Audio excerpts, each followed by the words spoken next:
Hey guys, it's Jonathan here, and I just decided to jump on and do a quick little video for you guys because I was just having a conversation with my wife, and it got me thinking. I'm drinking a beer here that night, and we're just relaxing. But I'll put that down for a minute.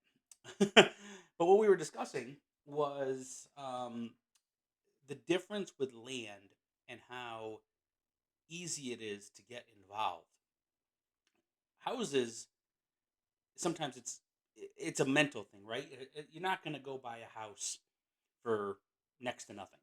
And if you do, there's a reason, right? It's just garbage. Whereas with land, there's different types of property that are valued all over the place for whatever reason. And buying them at a very low threshold. So for example, we may be buying them at 10, 15, 20% of value.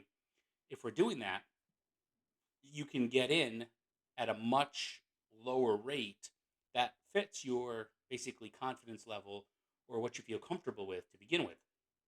So, for example, I had worked with a few people, a couple years back, and one of the things that they had was a lack of confidence, and so we kind of put them into buying like super low end lots. I mean, super low end abandoned subdivisions, stuff that most people aren't going to want, but they were basically buying these lots at $50. I mean, next to nothing.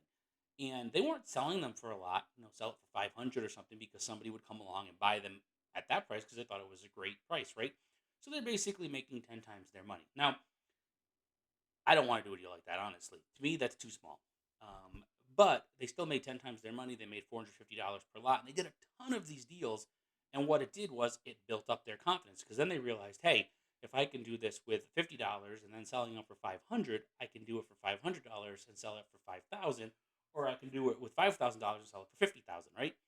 And that's the way it works. So maybe you come right into through the gate and you're like, you know what, I'm willing and able to go out there and spend the big bucks. And by big bucks, I mean, we did a deal not that long ago that we paid $50,000 for, and we sold it for 100,000. So I'm sorry, sold it for 150,000. So we made $100,000 in profit.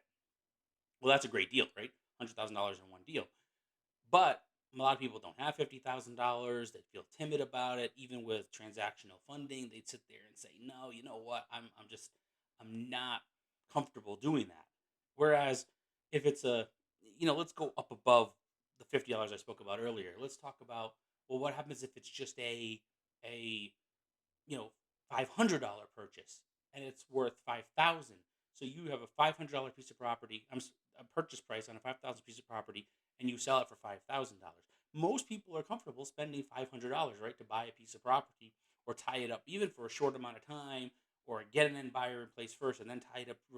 And we'll talk about all the different strategies. But that being said, it's just a much lower barrier of entry than all other forms of real estate. And because of that, you are a lot more comfortable with entering, right? Because nobody's afraid of buying it at that price point. And two, your confidence can start going up a lot quicker because with a house, it's like how many is it gonna take to really get going with it? Well, probably a while, right? You're not gonna do 20 at once.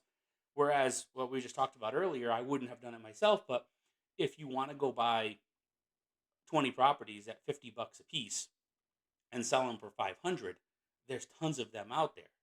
So, it's a nice way to go out and again, you're not going to make a killing on it, but it's still a nice $9,000 payday on just a cheap little lots. And there's a lot of different ways of selling those that are quick and easy and things like that. So, one, again, it's a lot easier, a lot lower barrier of entry that helps you, and it helps you to build your confidence in doing that and being able to go forward, and then obviously being very comfortable in the business. So it's a nice reason why land investing appeals to so many people.